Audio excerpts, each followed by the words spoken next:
चला, जय हिंद मित्रांनो. मी महेश कोळे, संचालक MK study point and physical academy Gondia. तर आजचा हा आपला जीएस म्हणजे सामान्य ज्ञान या घटकावरचा दुसरा सेशन आहे. तर आजच्या सेशन मध्ये आपण मित्रांनो पोलीस भरती संदर्भात पंचायत राज हा सगळ्यात महत्वाचा विषय आहे. या विषयाअंतर्गत आपल्याला सविस्तरपणे या व्हिडिओमध्ये चर्चा करायची आहे. म्हणजे या ठिकाणी नेमकं 2024 ला कोणते प्रश्न आलेले आहेत यांच्यावर आपल्याला विशेष चर्चा करायची आहे. आणि पंचायत राज हा आपल्या गावचा, आपल्या स्थानिक लेवलचा विषय असल्यामुळे या टॉपिक वरचे प्रश्न आपले चुकायला नाहीच पाहिजेत. तर या ठिकाणी चला पाहूयात आपण सविस्तरपणे पंचायत राज या घटकाचं सविस्तर संकल्पना. म्हणजे 2024 ला नेमका आपल्याला कोणत्या परीक्षेला कोणते प्रश्न आलेले आहेत त्याच्या अंतर्गत आपल्याला या ठिकाणी सामान्य ज्ञान या घटकामध्ये किंवा जीएस या घटकामध्ये जर पाहिलं तर पंचायत राज या घटकावर आपल्याला आज सविस्तरपणे चर्चा करायची आहे. मित्रांनो, एक गोष्ट मी तुम्हाला सांगतो, जर तुम्हाला पोलीस भरतीमध्ये एकमेव असा विषय आहे जो आपलं रिझल्ट मागे पाडतो आणि तो म्हणजे सामान्य ज्ञान आणि जीके. कारण आपण मराठी व्याकरण मध्ये आउट ऑफ घेतला, मॅथमॅटिक्स मध्ये 23-24 मार्क घेतला, रिझनिंग मध्ये 23-24 मार्क घेतला, तरी पण आपलं 100 पैकी एकूण 75च गुण होतात. त्यासाठी आपल्याला सामान्य ज्ञान या विषयामध्ये आपल्याला यावरेज 20+ किंवा 22+ मार्क असायला पाहिजे. तर त्यासाठी या ठिकाणी एक एक गोष्ट तुम्हाला लक्षात ठेवायचं आहे. कारण या ठिकाणी एक गोष्ट लक्षात घ्या. तर या ठिकाणी पहिला प्रश्न सुरुवात करूया आपण. चला, तर या ठिकाणी पहिला प्रश्न काय म्हणतो, तर पंचायत समितीच्या या ठिकाणी प्रश्न काय दिलेला आहे, तर पंचायत समितीच्या मुख्य कार्यकारी प्रशासकीय अधिकारी सचिव पुढील पैकी कोण असतो. एकदम साधा आणि सोपा प्रश्न विचारलेला आहे. पंचायत समितीची रचना पाहिलं तुम्हाला एक गोष्ट माहिती असेल, आपल्या महाराष्ट्रामध्ये काय केलेलं आहे, तर त्रिस्तरीय पंचायत राज व्यवस्था स्वीकारलेली आहे. त्रिस्तरीय म्हटलं तर आपल्या गाव पातळीवर काय असते, ग्रामपंचायत असते. त्याच्यानंतर गाव पातळीवर काय असतो, तर या ठिकाणी ग्रामपंचायत असते. त्याच्यानंतर तुम्ही तालुका पातळीवर पाहिलं तुम्ही तर काय असतो, पंचायत समिती असतो. काय असतो, पंचायत समिती असतो. आणि जिल्हा लेवलवर काय असते, तर या ठिकाणी जिल्हा परिषद असते. काय असते, जिल्हा परिषद असते. मग या ठिकाणी जर आपण पंचायत समिती म्हटलं तर पंचायत समिती ही कोणत्या लेवलवर काम करते, तर पंचायत समिती ही तालुका लेवलवर काम करते. एक गोष्ट लक्षात घ्या. जिल्हा परिषद म्हटलं तर प्रत्येक जिल्ह्यामध्ये जिल्हा लेवलवर काय काम करतो, जिल्हा परिषद काम करतो. त्याच्यानंतर ग्रामपंचायत म्हटलं तर स्थानिक स्वराज्य संस्थेतील सगळ्यात खालच्या पातळीवरील जर व्यवस्था म्हटलं तर ती ग्रामपंचायत आहे. आणि ग्रामपंचायत ही कोणत्या लेवलवर काम करतो, तर गाव लेवलवर काम करते. माझ्या गावामध्ये एक ग्रामपंचायत आहे, तुमच्या गावामध्ये एक ग्रामपंचायत आहे. प्रत्येकाचं गाव कोणत्या ना कोणत्या एका ग्रामपंचायत अंतर्गत येत असतो. आता या ठिकाणी प्रश्न काय आहे, तर पंचायत समितीच्या कार्यकारी प्रशासकीय किंवा सचिव कोण म्हटलेला आहे. या ठिकाणी एक गोष्ट लक्षात घ्या, काय करशील बऱ्या, तर या ठिकाणी प्रत्येक व्यवस्थेची एक रचना असते. ग्रामपंचायत मध्ये आपला एक निवडलेला काय असतो, अध्यक्ष असतो. आणि प्रशासनाचा एक अध्यक्ष असतो. तालुका लेवलवर देखील आपला एक निवडलेला व्यक्ती असतो आणि प्रशासनाचा एक व्यक्ती असतो. जिल्हा परिषदवर देखील आपला निवडलेला एक व्यक्ती असतो आणि प्रशासनाचा एक व्यक्ती असतो. तर या ठिकाणी प्रशासकीय अधिकारी म्हटलं तर प्रशासकीय अधिकारी हा नेहमी प्रशासनाचा असते, म्हणजेच अधिकारी असते. तर या ठिकाणी ग्रामपंचायत लेवलवर जर आपण पाहिला तर ग्रामपंचायत लेवलवर प्रशासकीय अधिकारी कोण असतो, तो असतो ग्रामसेवक. कोण असतो, ग्रामसेवक असते. त्याच्यानंतर यालाच एक दुसरं नाव आहे ग्राम विकास अधिकारी. सप्टेंबर 2024च्या अधिवेशनानुसार ग्रामसेवकालाच ग्राम विकास अधिकारी म्हणून त्या ठिकाणी दर्जा देण्यात आला किंवा त्याचं नाव बदलवण्यात आलं. तर या ठिकाणी प्रशासकीय अधिकारी म्हटलं तर ग्रामसेवक हा ग्रामपंचायत लेवलवर असते. एक गोष्ट लक्षात घ्या, कोणत्या लेवलवर असते, ग्रामपंचायत लेवलवर. मुख्य कार्यकारी अधिकारी म्हटलं तर हा जिल्हा परिषद लेवलवर असतो, म्हणजे जिल्हा परिषदेमध्ये असते. पण ऍक्च्युअल मध्ये पाहिलं तुम्ही तर जिल्हा परिषदेचा जो सचिव असते त्या सचिवाचा दर्जा हा तर मुख्य कार्यकारी अधिकारी यांना नसतो, तर तो कोणाला असतो? त्याच्यापेक्षा जे खालचे असतात उपमुख्य कार्यकारी अधिकारी त्यांना असते. त्याच्यानंतर गट विकास अधिकारी म्हटलं तर हा गट विकास अधिकारी जो असतो यालाच आपण काय म्हणतो? बीडीओ. बीडीओ म्हणजे ब्लॉक डिव्हिजनल ऑफिसर. हा तालुका लेवलवर याचाच अर्थ त्या ठिकाणी पंचायत समितीच्या हा कोण असतो? तर प्रशासकीय अधिकारी असतो. त्याच्यानंतर विस्तार अधिकारी म्हटलं तर हा वेगवेगळ्या विभागाशी संबंधित असते. तर या पद्धतीनं या ठिकाणी या प्रश्नाचं उत्तर तालुका लेवलवर म्हणजे पंचायत समितीच्या प्रशासकीय अधिकारी कोण असेल? तर गट विकास अधिकारी असेल. म्हणजे या ठिकाणी पर्याय क्रमांक 3 हा आपलं उत्तर बरोबर आहे. मग मित्रांनो या ठिकाणी गट विकास अधिकारी आला. मग या ठिकाणी गट विकास अधिकारी जर म्हटलं तर हा वर्ग 1 किंवा मग वर्ग 2चा काय असतो? अधिकारी असतो. मग या गट विकास अधिकाऱ्याची निवड कोण करतो? तर आपल्या महाराष्ट्रातील सर्वोच्च संस्था ते म्हणजेच काय? तर MPSC ही काय करत असते? तर गट विकास अधिकाऱ्याची निवड करत असते. मग निवड गट विकास अधिकाऱ्याची जर समजा कोण करत असेल? MPSC करत असेल. मग नेमणूक कोण करतो? तर या ठिकाणी नेमणूक म्हटलं तर हा कोण करते? तर या ठिकाणी राज्य शासन यांचं नेमणूक करण्याचं काय करत असते? काम करत असते. या ठिकाणी जर पाहिलं तर राज्य शासन हा काय करतो? नेमणूक करतो. मग या ठिकाणी एक गोष्ट अजून लक्षात घ्या मित्रांनो, जसं आपलं पंचायत समिती आलं, आपल्या महाराष्ट्रामध्ये त्रिस्तरीय काय आहे? व्यवस्था आहे. या ठिकाणी एक गोष्ट लक्षात घ्या, त्याच्यामध्ये 2 प्रकार आहेत. एक ग्रामीण स्तरावरची आपली पंचायत राज व्यवस्था आहे, म्हणजे त्रिस्तरीय आहे. त्याच्यानंतर जर पाहिलं तुम्ही तर त्या ठिकाणी तुम्हाला शहरी भागातील एक पंचायत राज व्यवस्था आपल्याला वेगळी पाहायला मिळेल. ग्रामीण स्तरावर आपल्याला ग्रामपंचायत, पंचायत समिती आणि जिल्हा परिषद. त्याच पद्धतीने जर तुम्ही शहरी भागामध्ये पाहिलं तर त्याच्यामध्ये 3 स्तरामध्ये एक नगरपंचायत, नगर परिषद आणि त्याच्यानंतर महानगरपालिका या पद्धतीने व्यवस्था केलेली आहे. जसं आपलं ग्रामीण भागामध्ये जर आपण पाहिलं तर ग्रामीण भागामध्ये मी म्हटलं की काय असते? ग्रामपंचायत असते. त्याच्यानंतर काय असते? तर या ठिकाणी पंचायत समिती असते. त्याच्यानंतर काय असते? तर त्याच्यानंतर जिल्हा परिषद असते. मग या ठिकाणी या 3ही ज्या व्यवस्था आहेत, या 3ही व्यवस्थांचं जे कार्यभार आहे किंवा या ठिकाणी आपल्याला म्हणता येईल की या 3ही जे नियमाने चालतात, याच्यापैकी जर ग्रामपंचायत म्हटलं तर ग्रामपंचायतसाठी हा एक वेगळा नियम आहे. त्याच्यानंतर जर तुम्ही पंचायत समिती आणि जिल्हा परिषद म्हटलं याच्यासाठी आपल्या महाराष्ट्रामध्ये एक वेगळा नियम आहे. मग ग्रामपंचायत हे कोणानुसार चालतो? तुम्हाला एक गोष्ट माहिती आहे की ग्रामपंचायत आपल्या राज्यघटनेमध्ये कलम क्रमांक 40 मध्ये तरतूद आहे की प्रत्येक गावामध्ये काय असायला पाहिजे? एक ग्रामपंचायत असायला पाहिजे.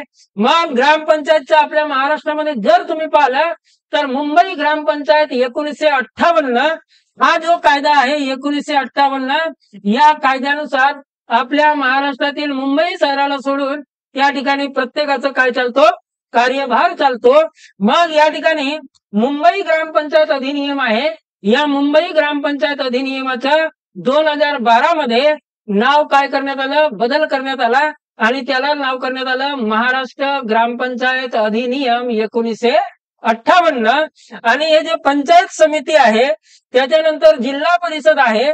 पंचायत समिती आणि जिल्हा परिषद या दोनही व्यवस्थांचा कार्यभार हा 1961च्या महाराष्ट्र जिल्हा परिषद आणि पंचायत समिती या अधिनियमानुसार चालतो. तर या पद्धतीनं एवढी सविस्तर माहिती तुम्ही या ठिकाणी लक्षात ठेवा, कारण याबद्दल कोणत्याही प्रकारचा प्रश्न आपल्याला परीक्षेमध्ये विचारला जाऊ शकतो बाळा. आणि या ठिकाणी या सगळे प्रश्न तुम्हाला पोलीस भरतीमध्ये विचारले जातात. तर ही गोष्ट त्या ठिकाणी लक्षात ठेवा. चला पुढील प्रश्न लक्षात घ्या. साधा आणि सोपा प्रश्न आहे. तर महाराष्ट्रात रिकामी जागापासून पंचायत राज व त्या अंतर्गत त्रिस्तरीय स्थानिक स्वराज्य संस्थांची पद्धती स्वीकारण्यात आली. म्हणजे या ठिकाणी कोणत्या दिवसापासून आपल्या महाराष्ट्रात पंचायत राज व्यवस्था सुरू करण्यात आली असा प्रश्न या ठिकाणी विचारलेला आहे. प्रश्न विचारलेला आहे मित्रांनो पुणे ग्रामीण पोलीस चालक भरती 2024 ला. आता या ठिकाणी एक गोष्ट लक्षात घ्या, तर पंचायत राज व्यवस्था म्हटलं किंवा त्रिस्तरीय पंचायत राज व्यवस्था म्हटलं तर यामागे एक मोठा इतिहास आहे. आपल्याला माहिती आहे की आपल्या भारतामध्ये 1947 नंतर काय झालं तर आपल्या देशामध्ये एक विशिष्ट प्रकारची पंचायत राज असायला पाहिजे असं काही लोकांचं म्हणणं होतं आणि त्याच्यानुसार पुढे काय झाली तर वाटचाल सुरू झाली. आपल्याला माहिती आहे 1952ला पहिल्यांदा समुदाय विकास कार्यक्रम सुरू करण्यात आला. हा समुदाय विकास कार्यक्रम कशासाठी तर आपल्या देशातील पंचायत राज कशी असायला पाहिजे याविषयी मुद्दे मांडण्यासाठी समुदाय विकास कार्यक्रम. त्याच्यानंतर जर पाहिलं तर या ठिकाणी या कार्यक्रमानंतरच तुम्ही जर पाहिलं तर 1953ला ह्या दोन्ही कार्यक्रम पाहिलं तुम्ही तर 2 ऑक्टोबर या तारीख लक्षात ठेवायची. मग 1953च्या राष्ट्रीय विस्तार सेवा समिती काय म्हटलं मी राष्ट्रीय विस्तार सेवा समिती म्हटलं तुम्ही तर या पद्धतीने हा कार्यक्रम काय करण्यात आला आयोजित करण्यात आला. पण कशासाठी तर आपल्या भारतामध्ये पंचायत राज व्यवस्था किंवा कोणत्या पद्धतीने असायला पाहिजे यासाठी. परंतु हे दोनही कार्यक्रम आहे पाहिजे तेवढ्या प्रमाणात यशस्वी झाले नाहीत. मग एक केंद्र सरकारची पंचायत राज संबंधित सगळ्यात महत्वाची समिती निर्माण करण्यात आली. ती तुम्हाला माहिती असेल बलवंत राय. कोणती बलवंत राय मेहता समिती. आणि या बलवंतराय मेहता जी समिती आहे या समितीची स्थापना केव्हा झाली तर हिची स्थापना झाली 16 जानेवारी 1957ला. आणि ही समितीने स्थापन झाल्याच्या नंतर आपल्या देशामध्ये पंचायत राज व्यवस्था कोणत्या पद्धतीने असायला पाहिजे यासाठी या समितीने जर तुम्ही पाहिलं तर एकूण आपल्या 226 काय केल्या होत्या शिफारसी केल्या होत्या. आणि या 226 शिफारसीनुसार किंवा त्याच्यापेक्षा जास्त मला वाटतं या 226 शिफारसी ह्या कोणाच्या आहेत तर ह्या आपल्या महाराष्ट्रातील वसंतराव नाईक समितीच्या आहेत. तर या ठिकाणी 26 जानेवारी 1957ला काय केलं बलवंतराय मेहता समिती काय केली स्थापना केली. त्या समितीने वेगवेगळ्या प्रकारच्या काय केल्या तर शिफारसी टाकल्या. फॉर एक्झाम्पल भारतामध्ये त्रिस्तरीय किंवा द्विस्तरीय पंचायत राज व्यवस्था असायला पाहिजे. पण केंद्रातली सगळ्यात महत्वाची काय केली मांडली जाते तर एक महत्वाची समिती मांडली जाते. आणि याच समितीने जर पाहाल तुम्ही तर 27 नोव्हेंबर 1959 रोजी आपला काय केला अहवाल सादर केला की पंचायत राज कोणत्या पद्धतीने असायला पाहिजे. परंतु ही कोणती समिती होती केंद्र सरकारची समिती होती.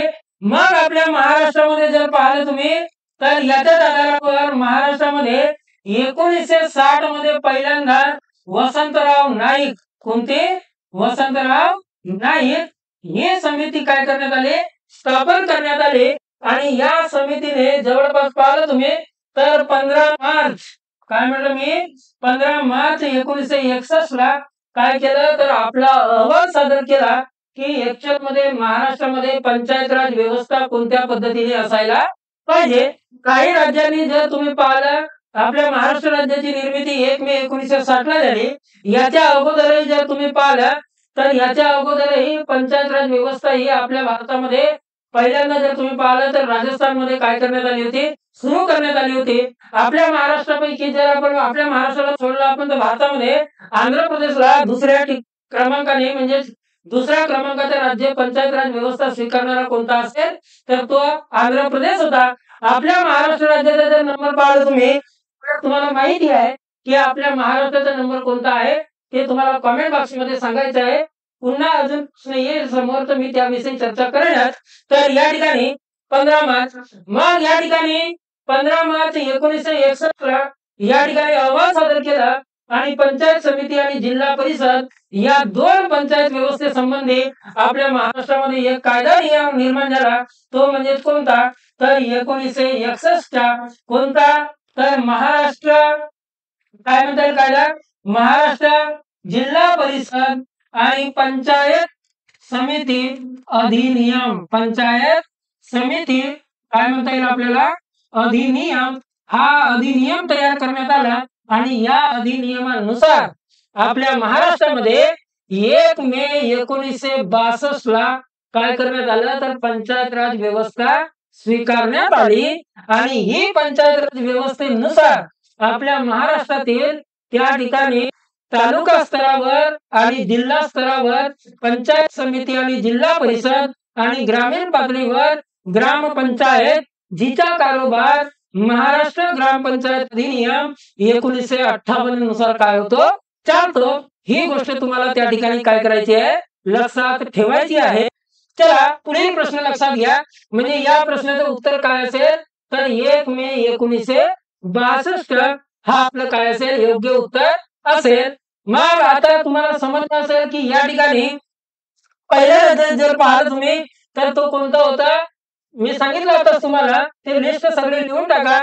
म्हणजे या ठिकाणी प्रश्न कोणत्याही पद्धतीने त्या ठिकाणी विचारला जाऊ शकतो।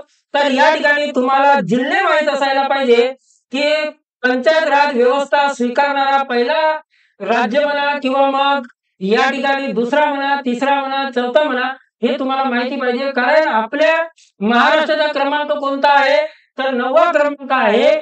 10व्या क्रमांकाचे राज्य विचारले जाऊ शकते, पहिल्या क्रमांकाचे राज्य विचारले जाऊ शकते, दुसऱ्या क्रमांकाचे देखील त्या ठिकाणी राज्य विचारले जाऊ शकते। मग या ठिकाणी पहिल्या क्रमांकाचे राज्य म्हटलं तर तो आहे मित्रांनो राजस्थान। कोणता राज्य आहे, राजस्थान आहे। 2 नंबरचं जर राज्य म्हटलं तर तो पंचायत राज स्वीकारणारा आहे आंध्र प्रदेश। कोणता आहे, आंध्र प्रदेश। तिसऱ्या क्रमांकाचं जे राज्य आहे तो आहे आसाम। चौथ्या क्रमांकाचं जो राज्य आहे किंवा प्रांत होता त्या काळामध्ये तो म्हटलं आपण मद्रास। 5व्या क्रमांकाचं राज्य कोणतं असेल तर तो आहे मित्रांनो कर्नाटक। कोणता आहे, कर्नाटक। त्याच्यानंतर 6व्या क्रमांकाचं जर राज्य कोणता असेल तर तो आहे ओरिसा। कोणता आहे, ओरिसा आहे।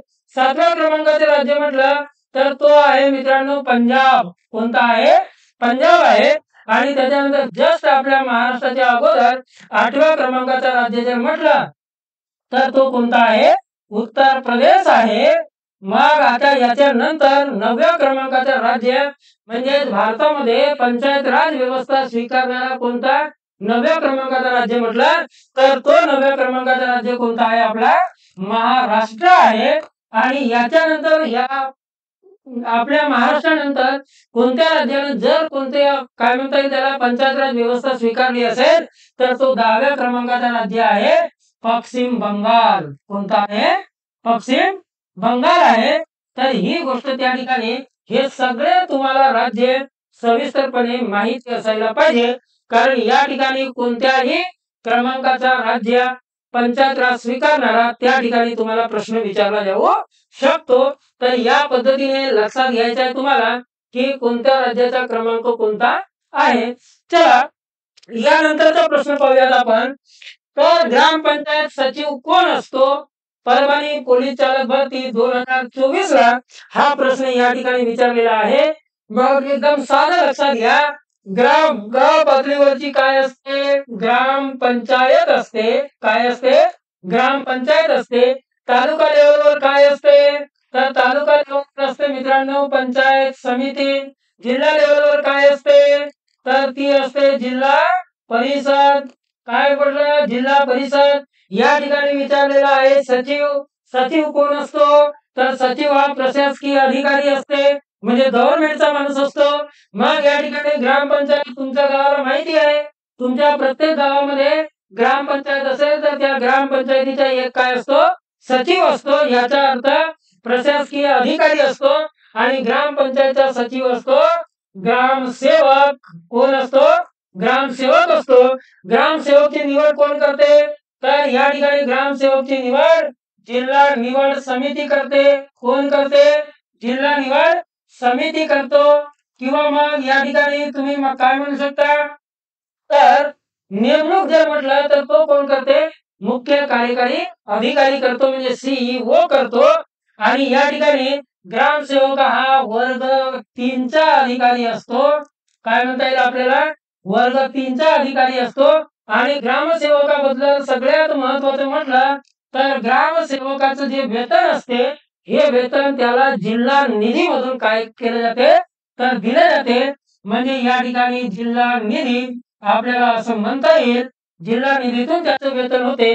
आणि ग्रामसेवक हा जो पद आहे हा सप्टेंबर 2024 पासून यालाच काय म्हटलं जाते तर ग्राम विकास काय म्हटलं जाते ग्राम विकास अधिकारी म्हटलं जाते। ही गोष्ट त्या ठिकाणी लक्षात ठेवायचा आहे। तर एवढ्या गोष्टी तुम्हाला लक्षात ठेवायच्या आहेत। आणि याचं नेमणूक जर म्हटलं तर नेमणूक कोण करतो तर मुख्य कार्यकारी अधिकारी करते कार्यकारी अधिकारी करतो। ही गोष्ट त्या ठिकाणी लक्षात ठेवायची आहे। आणि ग्रामसेवकावर नियंत्रण कोणाचं असते तर ग्रामसेवकावर नियंत्रण असते गट विकास अधिकारी। हा गट विकास अधिकारी कोणत्या ठिकाणी काम करतो तर हा गट विकास अधिकारी काम करतो मित्रांनो पंचायत समिती लेवलवर। मग या ठिकाणी या पद्धतीने लक्षात घ्या। मग आता ग्रामसेवक झाला मग पंचायत समितीचा सचिव कोण असते तर तो असतो गट विकास अधिकारी। कोण असते गट विकास अधिकारी असते। त्याच्यानंतर जिल्हा परिषदेचा जर सचिव म्हटलं तर कोण असते तर उपमुख्य कार्यकारी अधिकारी असते। उपमुख्य कार्यकारी अधिकारी असते ज्याला DYCO म्हणतो आपण। तर या पद्धतीनं या ठिकाणी आपल्याला काय करायचं आहे लक्षात घ्यायचे आहेत। मग या ठिकाणी सचिव कोण असतो तर या ठिकाणी ग्रामसेवक पर्याय क्रमांक 2 हा काय असेल तर आपल्या प्रश्नाचे योग्य उत्तर असेल। चला पुढील प्रश्न लक्षात घ्या। काय म्हणतो पुढील प्रश्न तर जिल्हा परिषदेचा सचिव कोण असते। मी आताच तुम्हाला सविस्तर चर्चा सांगितली की ग्रामपंचायतचा सचिव हा ग्रामसेवक असते। पंचायत समितीचा सचिव हा कोण असतो तर या ठिकाणी कोण असतो पंचायत समितीचा सचिव गट विकास अधिकारी असते। त्याच्यानंतर जिल्हा परिषदेचा सचिव जर म्हटलं तुम्ही तर जिल्हा परिषदेचा सचिव हा उपमुख्य कार्यकारी अधिकारी असतो। या ठिकाणी सगळ्यात थोडासा कन्फ्यूज होणारा मॅटर लक्षात घ्या मित्रांनो। सचिव म्हटलं जिल्हा परिषद तर जिल्हा परिषदेचा प्रमुख प्रशासकीय अधिकारी कोण असते तर प्रमुख प्रशासकीय अधिकारी असतो तर तो असतो मुख्य कार्यकारी अधिकारी। मुख्य कार्यकारी अधिकारी असतो।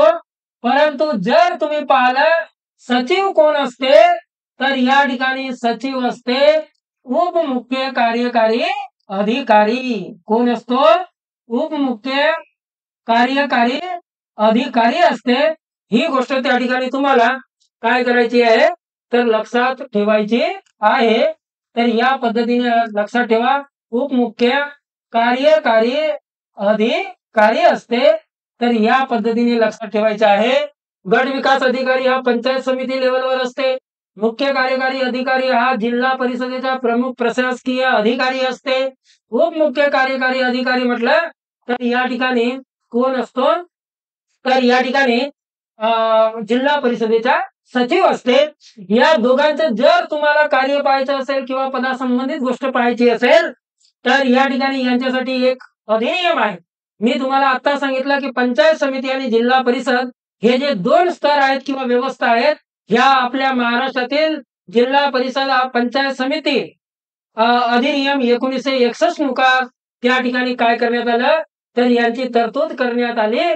आणि जवळपास पाहिलं तर त्या अधिनियमाअंतर्गत यांचा समावेश आपल्याला यांचा पदासंबंधित किंवा यांच्या अधिकारासंबंधित आपल्याला तरतूद पाहायला मिळते। तर या पद्धतीने या प्रश्नाचं उत्तर काय असेल तर उपमुख्य कार्यकारी अधिकारी पर्याय क्रमांक 3 हा काय झाला तर आपलं योग्य उत्तर झालं। चला पुढील प्रश्न लक्षात घ्या। पंचायत राज व्यवस्थेला कितव्या घटनादुरुस्तीने घटनात्मक दर्जा देण्यात आला अशा प्रकारचा प्रश्न आहे। मग या ठिकाणी एक गोष्ट लक्षात घ्या पंचायत राज व्यवस्था म्हटलं तर या ठिकाणी पंचायत राज व्यवस्था ही सगळ्यात महत्वाची व्यवस्था आपल्या महाराष्ट्रामध्ये मानली जाते। कारण पंचायत राज व्यवस्था याला घटनात्मक जो दर्जा आहे हा घटनात्मक दर्जा आपल्या राज्यघटनेतील 73व्या घटना दुरुस्तीनुसार त्या ठिकाणी काय करण्यात आलं घटना दुरुस्तीनुसार त्या ठिकाणी पंचायत राजला घटनात्मक दर्जा देण्यात आला। मग 73वी घटना दुरुस्ती म्हटलं तर घटना दुरुस्ती संबंधित आपल्या राज्यघटनेमध्ये कोणत्या प्रकारचं कलम आहे तर ते आहे 368 368 नुसार काय केले जाते, घटना दुरुस्ती केली जाते. 73वी घटना दुरुस्ती आहे. 73वी घटना दुरुस्तीसाठी जर पाहिलं तुम्ही तर ही घटना दुरुस्ती जवळपास पाहिलं तर 1993 किंवा 92 तुम्ही म्हणू शकता या वर्षी तयार करण्यात आली किंवा लागू करण्यात आली. मग यासाठी 72व्या क्रमांकाचा काय करण्यात आला, घटना दुरुस्ती विधेयक मांडण्यात आला आणि हा 72वा घटना दुरुस्ती विधेयक 1991 ला मांडण्यात आला. या घटना दुरुस्तीचं संमत करून 73वी घटना दुरुस्ती आपल्या राज्यघटनेमध्ये काय करण्यात आली, तर 73वी घटना दुरुस्ती करण्यात आली. या 73व्या घटना दुरुस्तीनुसार जर पाहिलं तर आपल्या भारतीय राज्यघटनेतील भाग क्रमांक 9 हा एक नव्याने ऍड करण्यात आला. त्याच्यानंतर अनुसूच्या ज्या आहेत, अगोदर अनुसूच्यांची संख्या किती होती तुम्हाला माहिती आहे. याच्यानुसार जर पाहिलं तुम्ही तर 11व्या क्रमांकाची अनुसूची त्या ठिकाणी काय करण्यात आली, ऍड करण्यात आली. म्हणजे भाग क्रमांक 9 आणि अनुसूची क्रमांक 11 हे दोन भाग आपल्या पंचायत राज संबंधित आणि पंचायत राज संबंधित म्हणण्यापेक्षा त्या ठिकाणी ग्रामीण स्तरावरील पंचायत राज याच्याशी संबंधित हे भाग नवीन घटनेमध्ये काय करण्यात आले, तर ऍड करण्यात आले. तर या ठिकाणी एक गोष्ट लक्षात घ्या. मग 73वी घटना दुरुस्ती म्हटलं तर 73वी घटना दुरुस्ती ही आपल्या महाराष्ट्रातील पंचायत राज व्यवस्थेला घटनात्मक दर्जा देण्यासाठी काय करण्यात आली होती, तर दुरुस्ती करण्यात आलेली होती. मग या घटना दुरुस्तीची प्रत्यक्ष अंमलबजावणी जर पाहिलं तुम्ही तर ती झाली मित्रांनो 24 एप्रिल किंवा 24 एप्रिल 1993 ला केव्हा करण्यात आली, 1993 ला करण्यात आली. आणि म्हणूनच आपल्या महाराष्ट्रामध्ये तुम्ही पाहिलं असेल तर 24 एप्रिल हा दिवस कोणता दिवस म्हणून साजरा केला जातो, तर पंचायत राज दिवस म्हणून साजरा केला जातो. म्हणजे या ठिकाणी 24 एप्रिल 1993 पासून आपले प्रत्यक्ष 73वी घटना दुरुस्ती लागू करण्यात आली आणि या घटना दुरुस्तीनुसार आपल्या पंचायत राज व्यवस्थेला घटनात्मक दर्जा देण्यात आला. त्याच्यामुळे 24 एप्रिलला कोणता दिवस साजरा केला जातो, पंचायत राज दिवस साजरा केला जातो. 74व्या घटना दुरुस्तीनंतर आपल्याला एक 74व्या क्रमांकाची घटना दुरुस्ती आपल्याला पाहायला मिळते. ही घटना दुरुस्ती जी आहे ती शहरी भागातील पंचायत राज व्यवस्थेशी संबंधित आहे आणि 74वी घटना दुरुस्ती देखील आपल्याला 1993 लाच करण्यात आली. परंतु ही 74वी घटना दुरुस्ती जी आहे ते 1 जून 1993 ला काय करण्यात आली, लागू करण्यात आली. तर याच्यानुसार ह्या कोणत्याही तारखा किंवा कोणत्याही प्रकारची माहिती या ठिकाणी तुम्हाला परीक्षेमध्ये विचारली जाऊ शकते. हे सगळे प्रश्न कोणत्या भरतीचे आहेत, तर आपल्या पोलीस भरतीचे आहेत. म्हणून मॅडम मी तुम्हाला सांगतो का अभ्यास जर करायचा असेल तर अभ्यास हे व्यवस्थितपणे करा. फक्त नावापुरतं करतो म्हणून करणं हा एकदम योग्य नाही. कारण मित्रांनो नदीच्या काठी उभी राहिल्याने किंवा मग नदीतील पाण्याकडे पाहिल्याने आपल्याला नदी कधीही पार करता येत नाही. म्हणून मी तुम्हाला सांगतो की लोकांना पोलीस भरतीची तयारी करतो करतो करतो असं हे सोंगर नाटक करण्यापेक्षा जर तुम्हाला तयारी करायची असेल तर चांगल्या पद्धतीने व्यवस्थितपणे आता तुमच्या परीक्षेला जवळपास 4 ते 5 महिने उरलेले आहेत. या 4 ते 5 महिन्यामध्ये तुम्ही पोस्ट मिळवू शकता. परंतु त्या पद्धतीने तुम्हाला प्रयत्न करावा लागतील किंवा अभ्यास करावा लागेल. ही गोष्ट त्या ठिकाणी लक्षात ठेवा. तर चला पाहूयात आपण पुढील प्रश्न. काय म्हणतो पुढील प्रश्न, तर जिल्हा नियोजन समिती, जिल्हा नियोजन व विकास महामंडळाचे अध्यक्ष कोण असतात. अहिल्यानगर पोलीस शिपाई भरती 2024 ला काय केलेला आहे, तर हा प्रश्न विचारलेला आहे. मग आता जिल्हा नियोजन समिती हा एकदम पोलीस भरतीचा फेवरेट क्वेश्चन आहे. मग या ठिकाणी जिल्हा नियोजन समिती तुम्हाला माहिती आहे का, जिल्हा नियोजन समिती. कारण या ठिकाणी जिल्हा नियोजन समिती म्हटलं तर याचा इतिहास थोडासा वेगळा आहे. जिल्हा नियोजन समिती म्हटलं तर ज्या वेगवेगळ्या प्रकारच्या समित्या एकतर केंद्र सरकारच्या असतील किंवा मग राज्य सरकारच्या असतील, तर पहिला मुद्दा एक लक्षात घ्या, जिल्हा नियोजन समिती जी आहे ही जिल्हा नियोजन समिती अशोक मेहता समिती जी केंद्र सरकारची होती आणि केव्हाची होती, तर अशोक मेहता समिती जिची स्थापना केव्हा झाली होती तर ती झाली होती 1977 ला। या समितीने आपल्या शिफारसीमध्ये प्रत्येक जिल्हा स्तरावर एक जिल्हा नियोजन समिती असायला पाहिजे अशा प्रकारची तरतूद त्या ठिकाणी अशोक मेहता समितीने त्या ठिकाणी काय केलं दिली होती।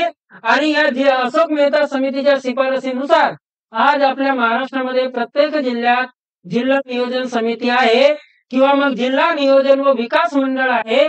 या जिल्हा नियोजन विकास मंडळ ज्या वेळेला आपल्या पंचायत राजला घटनात्मक दर्जा देण्यात आला, घटनात्मक दर्जा केव्हा आणि कोणत्या घटनादुरुस्तीनुसार देण्यात आला ते तुम्हाला माहिती आहे। मग याच्यामध्ये घटनात्मक दर्जा देण्यात आल्याच्या नंतर आपल्या घटनेतील आपल्या घटनेतील कलम क्रमांक 243 ZD या कलमामध्ये आपल्या जिल्हा नियोजन समितीचा काय आहे उल्लेख आहे। मग या ठिकाणी जिल्हा नियोजन समितीचा अध्यक्ष कोण असतो तर या ठिकाणी जिल्हा नियोजन समितीचा अध्यक्ष कोण असते तुम्हाला माहिती आहे। तर या ठिकाणी असते त्या जिल्ह्याचे पालकमंत्री। कोण असतात पालकमंत्री असतात। जर तुम्ही पाहिलं तर जिल्हा नियोजन समितीचे सचिव कोण असतात तर जिल्हा नियोजन समितीचे सचिव असतात त्या जिल्ह्याचे जिल्हाधिकारी। कोण असतात जिल्हाधिकारी असतात। त्या जिल्हा नियोजन समितीचे उपाध्यक्ष जर म्हटलं तर या ठिकाणी उपाध्यक्ष असतात विभागीय आयुक्त। कोण असतात विभागीय आयुक्त असतात। तर या पद्धतीने याच्यावर आधारित कोणत्याही प्रकारचा प्रश्न तुम्हाला त्या ठिकाणी विचारला जाऊ शकते। मग या ठिकाणी प्रश्न जर विचारला जाऊ शकते तर या ठिकाणी आपल्याला एक गोष्ट लक्षात घ्यायची आहे मित्रांनो, कोणता आहे तर तो आहे विभागीय आयुक्त। आणि विभागीय आयुक्त हा काय असतो उपाध्यक्ष। सचिव कोण असते तर जिल्हाधिकारी असते। अध्यक्ष कोण असतो तर त्या जिल्ह्याचा पालक मंत्री असते। ही गोष्ट त्या ठिकाणी लक्षात ठेवायची आहे। चला पुढील प्रश्न पाहूयात आपण। काय म्हणतो पुढील प्रश्न तर महात्मा गांधी तंटामुक्त ग्राम समितीचे अध्यक्ष निवडीचा अधिकार कोणाला आहे। प्रत्येक गावामध्ये एक तुम्हाला सर्वांना माहिती आहे काय आहे तंटामुक्त गाव समिती आहे। 2007 आणि 2008च्या अधिनियमानुसार प्रत्येक गावामध्ये एक तंटामुक्ती असते। जे गाव पातळीवरील सर्वसामान्य प्रकारचे तंटे सोडवण्याचं काम कोणाकडे दिलेलं असते तंटामुक्ती समितीकडे दिलेला असते। आणि तंटामुक्तीचा अध्यक्ष असतो हा शासनाला जिल्हाधिकाऱ्याला किंवा पोलीस अधिकाऱ्यांना यांना निवडण्याचा अधिकार नसतो। तर त्या ग्राम सभेला त्या ठिकाणी अध्यक्ष निवडण्याचा काय असते अधिकार असते। मग अध्यक्ष निवडण्याचा अधिकार कोणाला असतो तर ग्राम सभेला असतो। ही गोष्ट त्या ठिकाणी लक्षात ठेवायची आहे। चला पुढील प्रश्न लक्षात घ्या। एकदम साधा आणि सोपा प्रश्न आहे। ग्रामसभेत खालीलपैकी कोणाचा समावेश होतो पालघर पोलीस शिपाई भरती 2024। आता ग्रामसभा म्हटलं आपली ग्रामपंचायत असते। ग्रामपंचायत म्हटलं तर ग्रामपंचायतीमध्ये तुम्हाला माहिती आहे काय माहिती आहे तर ग्रामपंचायत मध्ये जर आपण पाहिलं तर ग्रामसभा किती होतात तर ग्रामसभांची संख्या असते एकूण 4। किती असते तर एकूण 4 ग्रामसभा होतात वर्षातून 4 ग्रामसभा। आणि आमसभा म्हटलं तर त्यांची महिन्यातून एक याचा अर्थ 12 होतात ग्रामसभा होतात। मग या 4 ग्रामसभा पहिली ग्रामसभा होते आपलं 26 जानेवारी एक दिवस निवडलेला आहे। दुसरा होते 1 मे, तिसरा होते त्याच्यानंतर 15 ऑगस्ट आणि त्याच्यानंतर चौथा होते 2 ऑक्टोबर। या तारखांना आपल्या महाराष्ट्रामध्ये ग्रामसभा होत असतात। आणि ग्रामसभेमध्ये गावातील ज्या व्यक्तींचं 18 वर्ष वय पूर्ण झालेले आहेत असे प्रत्येक नागरिक त्या ग्रामसभेला गावातील उपस्थित राहू शकतात। याचा अर्थ 18 वर्षावरील संबंधित नागरिक हे काय असतात तर त्या ग्रामसभेमध्ये त्यांचा समावेश होतो। तर या पद्धतीने त्या ठिकाणी एकूण किती होतात तर 4 ग्रामसभा होतात। आणि या 4ही ग्रामसभेमध्ये आणि या आमसभेमध्ये थोडासा फरक आहे। ग्रामसभा ही गावातील 18 वर्षावरील नागरिकांनी मिळून म्हणजे जे लोक मतदान करू शकतात असे लोक त्या ग्रामसभेमध्ये काय असतात उपस्थित असतात। आणि आमसभा ही सरपंच आणि त्या ग्रामपंचायतीचे सदस्य त्या 1 महिन्यामध्ये किंवा आपल्याला या महिन्यामध्ये कोणतं काम करायचं आहे, त्या ग्रामपंचायतला लुटायचं आहे, त्या ग्रामपंचायतीची दुरुस्ती करायची आहे, त्या गावाचा विकास करायचा आहे, यासारख्या विषयांवर त्या ठिकाणी चर्चा ते आम सभेमध्ये करत असतात. तर या पद्धतीने ही गोष्ट लक्षात ठेवायची आहे. चला पुढील प्रश्न लक्षात घ्या. महाराष्ट्रामध्ये कोणत्या वर्षापासून पंचायत राज व्यवस्था सुरू झालेली आहे? मी तुम्हाला आता सांगितलं की 1 मे 1962 या विषयावर मी सविस्तर बोललेला आहे. तर त्या ठिकाणी 1 मे 1962 ला काय झाले, तर आपली पंचायत राज अंमलबजावणी सुरू झाली. त्याच्यानंतर पुढील प्रश्न लक्षात घ्या. महाराष्ट्रातली पंचायत राज व्यवस्था किती स्तरीय आहे? मग या ठिकाणी पंचायत राज व्यवस्था म्हटलं आपण, तर या ठिकाणी 3 स्तरीय आहे. सगळ्यांना माहिती आहे. ग्राम पातळीवर ग्रामपंचायत कोणता आहे, तर ग्राम पातळीवर ग्रामपंचायत आहे. तालुका पातळीवर पाहिलं तुम्ही, तर त्या ठिकाणी आपल्याला पाहायला मिळते पंचायत समिती. त्याच्यानंतर जिल्हा पातळीवर पाहिलं तर ती आहे मित्रांनो जिल्हा परिषद. काय आहे? जिल्हा परिषद आहे. ही गोष्ट त्या ठिकाणी तुम्हाला लक्षात ठेवायची आहे. म्हणजे 3 स्तरावर आपली पंचायत राज व्यवस्था ही काय आहे, तर सध्या महाराष्ट्रामध्ये अस्तित्वात आहे. तर या पद्धतीने आपण आज ग्राम किंवा पंचायत राज या व्यवस्थेवर एकूण 10 प्रश्न पाहिलेले आहेत. आपल्याला हे सगळे व्हिडिओ विथ पूर्ण संकल्पना घेऊन या ठिकाणी सविस्तरपणे शिकायचे आहेत. आपण आता सध्या प्रश्नांचं विश्लेषण घेत आहोत. जर व्हिडिओ आवडला असेल तर नक्की जास्तीत जास्त विद्यार्थ्यांपर्यंत शेअर करा. व्हिडिओ आवडला असेल तर एकदा लाईक करा आणि पुढच्या व्हिडिओसाठी तुम्ही आमच्या चॅनलला नक्की सबस्क्राईब करून ठेवा. चला उद्याला भेटूयात आपण पुन्हा एकदा नवीन विषयासह, नवीन घटकासह, नवीन माहिती सह. तोपर्यंत जय हिंद, जय महाराष्ट्र, जय शिवराय.